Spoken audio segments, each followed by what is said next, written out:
Sudah jatuh, tertimpa tangga. Seperti itulah situasi yang sedang Kara hadapi saat ini. Setelah menyaksikan perselingkuhan kekasihnya, kini Kara harus terjebak dengan Aidan yang meminta kompensasi untuk ciuman tadi malam. Kara overthinking. Berbagai skenario aneh bermunculan di dalam kepalanya. Bagaimana kalau Kara diajak ke sebuah kamar hotel? Yah, silakan anggap Kara gila karena faktanya ia mau semobil dengan Aidan. Pergi meninggalkan Demidos, entah tempat macam apa yang akan dituju. I know your fiancé. Dewa Manggala, kan? Tanya Aidan, memecah keheningan di dalam mobil. Kara mengerutkan kening, kemudian berkata, kalian saling kenal. Hampir semua mahasiswa Indonesia yang tinggal di sini saling kenal satu sama lain. Kadang-kadang ada acara gathering juga. Sid, Dewa juga kenal kamu. Aidan tak menjawab, hanya tersenyum tipis. Kara menghela napas, kemudian memijit pelipisnya. Situasi akan semakin rumit karena Kara berciuman dengan Aidan yang berteman dengan Dewa.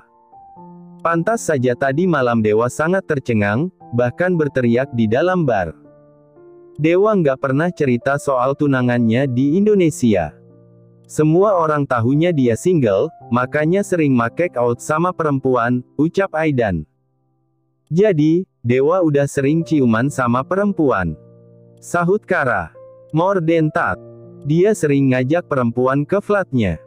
Harga diri Kara semakin terinjak-injak. Di saat Kara sibuk mempersiapkan pernikahan, Dewa justru sibuk make out dengan perempuan lain. Rasanya benar-benar tidak adil. Waktu 2 tahun yang Kara habiskan untuk menunggu Dewa akhirnya terbuang sia-sia. Kara bahkan tidak bisa menangis lagi, saking marahnya dengan kenyataan pahit yang baru saja diterima. Lalu, apa yang harus Kara lakukan setelah ini? Bagaimana dengan pesta pernikahan yang tinggal 2 bulan lagi? Bagaimana dengan keluarga yang sudah terlanjur antusias? Pikiran Kara seolah dipenuhi benang kusut yang sulit diuraikan. Sampai ia lupa kalau sekarang sedang berada di dalam mobil bersama laki-laki yang tidak dikenal. Tak berselang lama, mobil yang dikemudikan oleh Aidan berhenti di depan sebuah rumah. Bangunan khas Eropa, yang dari luar terlihat seperti gedung tua tak terawat, bahkan halaman depannya dipenuhi semak belukar. Kara mengerjapkan mata, menyadari kalau dirinya sedang berada di situasi berbahaya. Sekali lagi saya minta maaf buat kejadian tadi malam, ujar Kara, berusaha untuk bernegosiasi agar Aidan mau diberi ganti rugi berupa uang. Lebih baik kita nggak memperpanjang masalah, lagi pula setelah ini juga nggak akan ketemu lagi. Aidan melepas seatbeltnya, tak ada sepatah kata yang terucap dari bibirnya. Saya harus menyelesaikan masalah sama Dewa, jadi nggak ada waktu buat hal lain, sambung Kara. Bukannya udah selesai? Sahut Aidan dengan santai. Well, iya hubungan kami udah selesai. Tapi, tetap harus ada obrolan karena keluarga kami mulai mempersiapkan pesta pernikahan. Ngobrolnya nanti aja. Ada yang lebih penting dari Dewa. Aidan lantas keluar dari mobil. Kara buru-buru membuka tasnya, mencari tahu apakah ada alat yang bisa digunakan saat keadaan bahaya. Sialnya, di dalam tas hanya ada dompet, ponsel, dan power bank. Lalu, Aidan mengetuk kaca mobil. Kara berdeham, kemudian menurunkan kaca. Mencoba untuk bersikap biasa-biasa saja. Turun, ucap Aidan. I'm sorry. Saya nggak bisa sembarangan masuk ke rumah orang lain, jawab Kara sambil memakai kacamata hitamnya. Jangan khawatir, saya nggak berniat buat ngajak kamu having sex or something like that. Pikiran laki-laki kan nggak bisa ditebak. Bukannya kamu yang punya pikiran kotor. Buktinya tadi malam cium laki-laki random di bar. Kara memejamkan mata selama beberapa saat, mencoba untuk memupuk kesabarannya. Ia benar-benar tak mengerti kenapa hanya ciuman yang dibahas oleh Aidan. Baiklah, Kara menggakui kesalahannya. Maka, gadis itu membuka pintu mobil, melangkah keluar. Bawa ini, kata Aidan sambil menyerahkan tripod. Apa-apaan? Kara dijadikan babu. Kara benar-benar tidak mengerti dengan laki-laki gila bernama Aidan yang saat ini berdiri di depannya. Sialnya, si gila itu memiliki wajah yang tampan, selera fashionnya luar biasa, dan tubuhnya mengeluarkan aroma parfum yang sangat disukai oleh Kara. Bukan tipikal parfum laki-laki yang aromanya menyengat dan menimbulkan kesan dominan, tapi aroma yang soft dan mampu menghadirkan kenyamanan. Tunggu sebentar, kenapa Kara memperhatikan Aidan sampai sedetail itu? Kara segera menggelengkan kepala, menepis hal-hal aneh yang mulai bermunculan di dalam pikirannya. Ia lantas melanjutkan langkah, mengikuti Aidan yang sudah terlebih dulu masuk ke dalam rumah. Begitu melewati pintu depan, hal pertama yang Kara jumpai adalah living room yang cukup luas. Lantainya hanya berlapis semen, sehingga terkesan seperti sebuah gudang. Tapi, barang-barang unik yang memenuhi setiap sudut rumah cukup mengesankan. Perhatian Kara langsung tertuju pada bingkai foto berbagai bentuk dan ukuran yang dipajang pada dinding. Semuanya kosong, seolah memang dibiarkan seperti itu oleh pemiliknya. "Oh, itu tugasmu," kata Aidan sambil menunjuk ke arah dinding. "Tugas?" sahut Kara. Tak berselang lama, Alea muncul dari arah tangga. Gadis kecil itu terlihat kebingungan karena Aidan mengajak seorang perempuan yang wajahnya cukup asing. "Alea will help you," kata Aidan sambil berjalan menaiki tangga. Sumpah. Rasanya Kara ingin menendang Aidan dari belakang. "Halo," ucap Alea sambil mendekat ke arah Kara. "Jadi, hari ini kakak yang mau bantuin packing?" "Kakak teman kuliahnya Mas Aidan." Kara menggeleng, "No, kami nggak berteman." "Ijas. Nggak tahu kenapa tiba-tiba diajak ke sini." Alea hanya tertawa, seolah hal semacam itu bukan terjadi untuk pertama kalinya. "Semua bingkai foto ini harus dibungkus, Kak. Soalnya besok mau dijual," jelas Alea sambil menunjuk ke arah dinding. "Ah, nggak cuma bingkai foto, sih. Semua hiasan yang ada di ruangan ini juga harus dibungkus." Ternyata Kara benar-benar dijadikan babu. Aidan pikir, pakaiannya cukup dijejalkan ke dalam satu koper. Ternyata salah besar. Koleksi pakaiannya terlalu banyak, sehingga mungkin diperlukan 5 koper besar untuk mengangkutnya. Tanggal keberangkatan ke Indonesia tinggal beberapa hari, tidak ada waktu untuk menyortir ulang semua pakaiannya. Maka, Aidan meninggalkan beberapa padding jaket dan kot yang biasa dipakai saat memasuki musim dingin. Beberapa sweater dan cardigan juga disingkirkan. Mungkin nantinya akan diberikan kepada penghuni rumah yang lain. Setelah mengerahkan usaha ekstra, akhirnya Aidan berhasil menjejalkan semua koleksi pakaiannya ke dalam 2 buah koper. Koper diletakkan di samping ranjang. Setelah itu, Aidan membuka laci untuk melihat beberapa perhiasan yang tersimpan di dalam sana. Ada cincin, kalung, dan gelang. Desainnya sangat unik, tidak akan ditemukan di toko jewelry manapun karena Aidan membuat semuanya sendiri. Aidan mengambil sebuah gelang yang terbuat dari emas dengan hiasan kristal opal. Cantik sekali, menunjukkan kesan vintage, tapi tetap cocok digunakan dalam berbagai acara. Di tengah keheningan yang menyelimuti kamar, sayup-sayup Aidan mendengar suara berisik dari arah bawah. Laki-laki itu segera keluar dari kamar, hendak mencari sumber keributan. Ternyata Kara yang baru saja menjatuhkan sebuah lukisan dari dinding. Kening Kara dibanjiri keringat, bahkan rambutnya mulai terasa basah. Ternyata membungkus bingkai foto adalah aktivitas yang sangat melelahkan. Siapa sangka kalau kompensasi untuk ciuman tadi malam harus dibayar menggunakan tenaga. Yah, tentu saja Kara menyesal karena sudah mencium Aidan. "Udah selesai?" tanya Aidan sambil memasukkan kedua tangannya ke dalam saku celana. Kara langsung memberi tatapan kesal. "Aku dibawa ke sini buat dijadiin babu?" tanya Kara. "Bentuk ganti rugi," jawab Aidan dengan santai. "Kan aku udah minta maaf, bahkan mau ngasih uang kompensasi juga." Saya merasa dirugikan secara fisik dan emosional gara-gara ciuman kamu tadi malam, jadi uang aja nggak cukup buat ganti rugi. Kara ingin sekali melemparkan sepatu ke arah Aidan. Alea yang terjebak di tengah-tengah Aidan dan Kara hanya bisa mengerjapkan mata.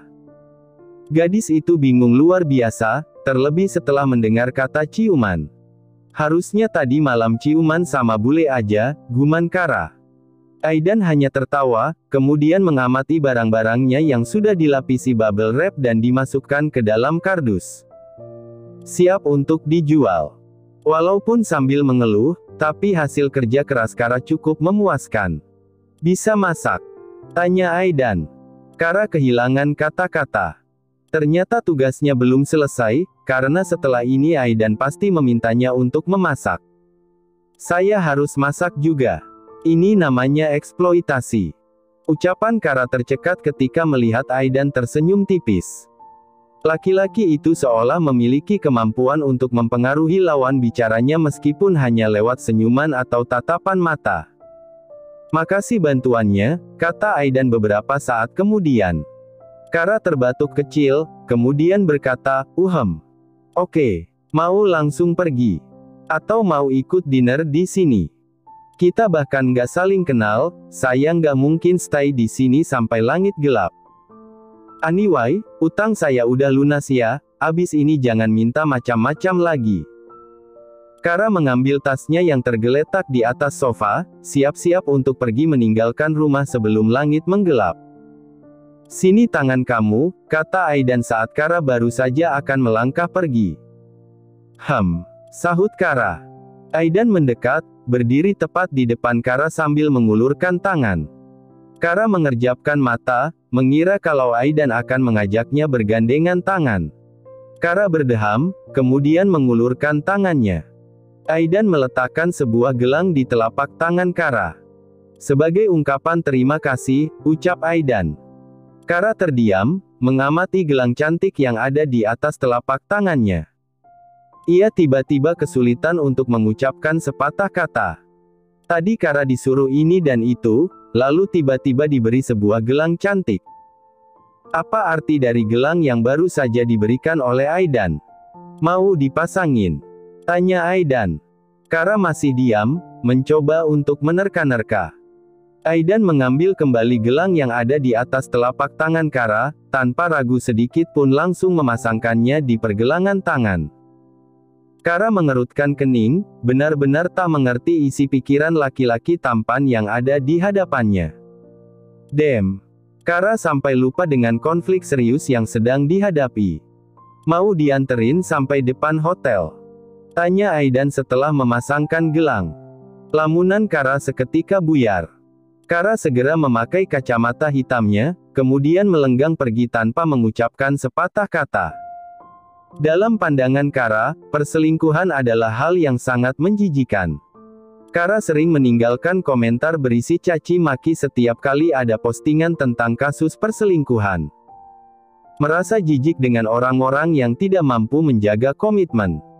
Padahal, kalau memang sampai di titik fall out of love, apa susahnya mengungkapkannya dengan jujur? Akhiri dulu hubungan yang sedang berlangsung, setelah itu baru mencari pelarian. Pada akhirnya, tak banyak yang memiliki keberanian untuk mengungkapkan kebenaran. Justru memilih untuk menutupi satu kebohongan dengan kebohongan lainnya, sehingga menciptakan lingkaran setan yang tak ada ujungnya. Aku nggak selingkuh, sayang. Aku sama Abigail cuma berteman, kami sering hangout buat bahas tugas. Waktu di bar, si kiss me first. Dia agak mabuk dan pikirannya kacau karena baru putus sama pacarnya. Sekarang Kara sedang mendengarkan penjelasan konyol dari Dewa. Aku bisa minta Abigail ke sini sekarang juga, biar bisa jelasin semuanya ke kamu, sambung Dewa, masih berusaha untuk memperbaiki hubungan. Kara tersenyum tipis, kemudian berkata, bukannya kamu sering ngajak perempuan ke flat? Kamu dengar gosip aneh itu dari siapa? It doesn't matter. Aku lihat kamu ciuman sama perempuan lain. Satu alasan itu cukup buat mengakhiri hubungan kita. It's just a kiss. Berlebihan kalau kamu mau batalin pernikahan cuma karena ciuman. Cuma. Dewa menghela napas, kemudian mengusap wajahnya dengan kasar. Laki-laki itu cukup frustrasi, kesulitan menemukan kalimat yang tepat untuk membela diri. Terlebih lawan bicaranya adalah seorang Kagumi Kara. Kamu juga ciuman sama laki-laki lain, ucap Dewa beberapa saat kemudian. Kartu playing victim mulai dikeluarkan. Oh, aku sengaja ciuman sama laki-laki lain karena nggak mau kalah sama kamu, balas Kara sambil melipat kedua tangannya di depan dada. Kamu bisa sebebas itu ciuman mesra sama perempuan, masa aku nggak boleh? Kamu maunya aku nangis-nangis di dalam bar sambil jambak rambut perempuan yang kamu cium. Dewa terdiam, menatap Kara dengan ekspresi yang tak dapat diterjemahkan ke dalam kata-kata. Dada Kara bergemuruh, rasanya ingin sekali melemparkan high heelsnya ke wajah Dewa agar berdarah-darah. Tapi, Kara berusaha untuk bersikap setenang mungkin, untuk menunjukkan bahwa dirinya tak peduli dengan segala penjelasan yang diberikan oleh Dewa. Kamu mau bilang apa ke orang tua kita? Tanya Dewa, kali ini terdengar putus asa. Kamu yang harus jelasin semuanya, karena di sini kamu yang salah, jawab Kara. Ini bukan cuma tentang kita berdua, Kara. Ini tentang dua keluarga yang udah antusias menyiapkan pesta pernikahan. Exactly. Kamu tahu kalau keluarga kita udah repot-repot mempersiapkan pesta pernikahan, tapi kamu malah enak-enakan make out sama perempuan lain. Dewa meraih tangan Kara, mencoba untuk menggenggamnya. Tapi, Kara langsung menepisnya dengan kasar. Aku minta maaf, sayang, ucap Dewa, setengah memohon. Aku janji nggak akan mengulangi kesalahan yang sama. Setiap orang pantas dapat kesempatan kedua, kan? Nggak ada kesempatan kedua buat laki-laki yang suka selingkuh, tandas Kara. Tolong pikirkan perasaan keluarga kita. No. Aku nggak mau menekan perasaanku sendiri demi menyenangkan pihak lain. Dewa termenung selama beberapa detik, hingga akhirnya memutuskan untuk menurunkan egonya dan berlutut di depan Kara. Aidan sedang membaca buku sambil menikmati mac and cheese ketika tanpa sengaja melihat pemandangan menarik. Dari jendela The Library Bar, Aidan melihat sepasang kekasih yang tampaknya sedang berdebat. Aidan menutup bukunya, kemudian menopang kepalanya dengan tangan. Diam-diam menikmati hiburan gratis yang tersaji di depan mata. Meskipun tidak dapat mendengar apa yang sedang dibicarakan oleh Kara dan Dewa, tapi Aidan bisa membayangkan gambaran besarnya. Tentu saja dua manusia itu bertengkar karena kejadian di bar kemarin malam. Aidan, are you listening to me? Aidan mengerjapkan mata, lalu kembali menaruh atensinya pada perempuan yang saat ini duduk di hadapannya. Sorry, Olivia, ucap Aidan sambil bangkit dari duduknya, memasukkan bukunya ke dalam tas. I'll call you later. Aidan menepuk bahu perempuan berambut brunet yang sejak tadi menemaninya mengobrol, kemudian berjalan meninggalkan The Library Bar. Sebab pemandangan di luar jauh lebih menarik, apalagi saat Dewa tiba-tiba berlutut di depan Kara. Aidan merogoh saku celananya, mengeluarkan sebuah lollipop. Bungkusnya dibuang ke tempat sampah. Kembali ke Kara dan Dewa. Aku minta maaf, Kara. Aku janji nggak akan begini lagi, ucap Dewa, masih dalam posisi berlutut. Kara membeku di tempatnya, sebab dirinya kini menjadi pusat perhatian. Apalagi mereka masih berada di lingkungan kampus yang cukup ramai. Ada banyak mahasiswa yang berlalu lalang. Kedua tangan Kara terkepal kuat, rahangnya mengeras. Ia bahkan tidak bisa menamparkan Dewa, karena tak mau menimbulkan kekacauan yang lebih besar. Apalagi Kara tak mengenal siapapun di kota yang asing itu. Lalu, tiba-tiba Aidan datang dengan lollipop di mulutnya. Dewa Manggala berlutut di tempat umum. Kata Aidan. Dewa mengangkat kepalanya, terkejut luar biasa ketika melihat Aidan. Kara juga sama terkejutnya, tak menduga kalau Aidan tiba-tiba akan muncul seperti hantu. Oh, gelangnya masih dipakai, gumam Aidan sambil menatap pergelangan tangan Kara. Sial. Kara lupa melepas gelang pemberian Aidan, masih melingkar dengan sempurna di pergelangan tangannya yang kecil. Emosi dewa semakin terpancing. Laki-laki itu segera berdiri, menatap Kara dengan sepasang matanya yang tajam. Maksudnya apa, Kara? Kamu terima gelang dari laki-laki lain? Tanya dewa. It's not your business, jawab Kara, terkesan acuh. Aidan tersenyum, cukup terhibur dengan raut wajah dewa yang jelas menunjukkan rasa marah dan kesal. Tak terima karena Kara menerima gelang dari Aidan. Let's go, Kara, ucap Aidan sambil mengulurkan tangannya. Hanya satu kalimat sederhana, tapi mampu membuat dewa tercengang. Kehadiran Aidan layaknya pengganggu yang perlu disingkirkan. Jangan, Kara. Kamu bahkan nggak tahu siapa dia sebenarnya, kata dewa. Kara tersenyum, tanpa ragu sedikit pun langsung menerima uluran tangan Aidan. Sebab ia sudah terlanjur muak dengan semua kalimat yang diucapkan oleh dewa. Tak ada lagi yang perlu dibicarakan. Hubungan mereka benar-benar telah kandas saat dewa memutuskan untuk berkhianat. Aidan menggenggam tangan Kara, kemudian mengajaknya pergi ke pelataran parkir. Pemandangan yang cukup dramatis, apalagi setelah itu dewa berteriak memanggil nama Kara. Jangan noleh ke belakang, kata Aidan, setengah berbisik. Kara menurutinya, tak sedikit pun menoleh ke belakang. Tetap berjalan lurus ke depan, masih dalam posisi bergandengan tangan dengan Aidan. Lagi-lagi Kara melakukan hal yang cukup gila, yaitu bergandengan dengan laki-laki yang baru beberapa hari ia kenal. Tapi, hanya cara itulah yang dapat Kara tempuh untuk menghilangkan gemuruh yang memenuhi rongga dadanya. Untuk kedua kalinya, Kara masuk ke dalam mobil Aidan. Mobil itu melaju meninggalkan The Library Bar, menyusuri jalanan yang sedikit basah akibat gerimis tadi pagi. Mau ke hotel? Tanya Aidan, memulai pembicaraan di antara mereka. Kedua mata Kara membulat dengan sempurna, jangan gila. Aidan mengerutkan keningnya, kemudian melirik ke arah Kara. Apanya yang gila? Aku cuma mau nganterin ke hotel tempat kamu menginap, jelas Aidan. Dalam hati, Kara mengumpat habis-habisan. Pikirannya terlalu keruh, sampai nyaris kotor hanya karena mendengar kata hotel. Untuk kesekian kalinya, Kara mempermalukan diri di depan Aidan. By the way, kenapa tiba-tiba pakai bahasa non-formal? Tanya Kara. You are younger than me, jawab Aidan. Kenapa bisa menyimpulkan sampai sejauh itu? Dewa is younger than me, jadi kemungkinan besar kamu juga lebih muda. How old are you? 29. 4 tahun lebih tua dari Kara.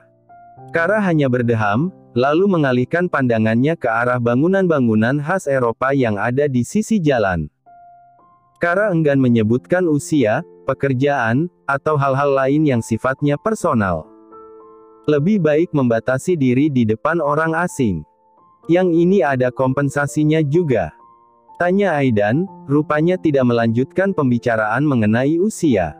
Damn. Kamu bantuin aku kabur dari dewa karena berharap dapat imbalan. Sahut Kara. Nggak ada yang gratis di dunia ini. Kamu minta apa? Perlu bantuan buat bersih-bersih rumah?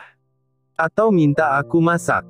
Kara jadi negatif thinking karena kemarin diminta untuk membungkus figura dan hiasan rumah.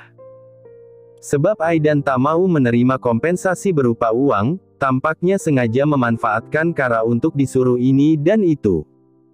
Lalu, tiba-tiba Aidan menghentikan mobilnya di depan sebuah kedai es krim. Imbalannya cukup pakai es krim, ucap Aidan sambil menatap Kara lekat-lekat. Kara tertegun, jantungnya seolah berhenti berdetak. Jujur, Kara tak dapat memahami makna di balik setiap tindakan yang dilakukan oleh Aidan. Laki-laki itu seperti mempunyai sihir yang membuat Kara bisa melupakan segala masalahnya meskipun hanya sesaat. Es krim, ulang Aidan sekali lagi. Lamunan Kara seketika buyar. Gadis itu segera melepas seatbeltnya, kemudian turun dari mobil dan berjalan memasuki kedai untuk membeli es krim. Sementara itu, Aidan memilih untuk menunggu di samping mobilnya sambil memainkan bungkus rokok dan pemantik. Tatapannya tertuju ke arah kedai di mana Kara sedang memesan es krim. Selang 5 menit, Kara keluar sambil membawa 2 kon es krim vanila. "Ini es krimnya," ucap Kara sambil menyerahkan 1 kon kepada Aidan. Aidan menerimanya, kemudian berkata, "Thank you." Semestinya Kara memanfaatkan kesempatan itu untuk pergi. Ia sudah memberikan bayaran atas bantuan yang diberikan oleh Aidan, sehingga tak ada lagi utang yang tersisa. Anehnya, Kara malah berdiri di samping Aidan sambil menikmati es krimnya. "Kapan kamu pulang ke Indonesia?" tanya Aidan. "Besok. Ini hari terakhirku di Edinburgh. Sayang banget nggak bisa menciptakan kenangan indah di kota yang cantik ini," jawab Kara. "Kata siapa? Ada kenangan indah yang bisa kamu bawa pulang," jawab Aidan. "Apa maksudnya? Kenangan indah apa? Ciuman kita di bar." Kara langsung terbatuk, untungnya tidak sampai menjatuhkan es krimnya. "Dan, masih ada cukup waktu buat menciptakan kenangan indah yang lain," sambung Aidan. Kara menoleh ke samping, menatap Aidan dengan ekspresi kesal. Ia tahu persis kemana arah pembicaraan Aidan. Aidan balas menatap Kara. Tatapan teduh yang entah bagaimana terasa begitu hangat, hingga hadirkan desiran tak biasa di dalam rongga dada. Lalu, tatapan Aidan jatuh ke bibir Kara. Laki-laki itu kembali tersenyum, jemarinya perlahan bergerak untuk mengusap es krim yang ada di sudut bibir Kara. Tubuh Kara seketika menegang, terlebih ketika ibu jari Aidan bersentuhan dengan bibir bawahnya. "What are you doing?" tanya Kara. "Bibir kamu belepotan," jawab Aidan sambil menunjukkan setitik es krim di ibu jarinya. Mungkin Kara telah kehilangan kewarasannya, sebab detik itu ia ingin kembali berciuman dengan Aidan. Gila, bukan? Kenapa keinginan semacam itu tiba-tiba muncul di dalam kepalanya? Sebelum kepalanya kian menggila, Kara harus pergi sejauh-jauhnya. "Utangku lunas, ya. Thanks bantuannya," ucap Kara, kemudian melangkah pergi dengan tergesa-gesa. "Ini yang terakhir. Besok Kara akan pulang ke Indonesia, kemudian melupakan semua hal gila yang terjadi di Edinburgh."